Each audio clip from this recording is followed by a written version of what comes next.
Hey guys, welcome back to the channel. In today's video, I'm going to show you how to sync Outlook Calendar with Teams. Let's get started. We're now in Outlook. At the top of the toolbar, you'll see a Teams icon in the browser version.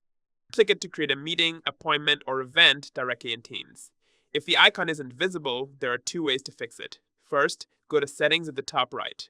Under Calendar, select Shared Calendars and make sure your calendars are set to be shared. Next, go to Customize Actions. If Teams isn't listed, it means it hasn't been added to the visible toolbar. Select it, close the window, and refresh the page. The Teams icon should now appear. The second method is to do it directly through Teams. Open Teams, go to your Teams calendar, tick the three dots at the top right, and select Settings. The browser and desktop versions may differ slightly, but the process is similar. In the app, you can find this option under General. If it's not available in the browser version, you can connect it through Outlook. Once you select Teams, your Outlook calendar will sync automatically. Now your calendar is synced, and you'll see the same calendar in Microsoft Teams. That's all there is to it. If you found this video helpful, don't forget to like and subscribe. Thanks for watching.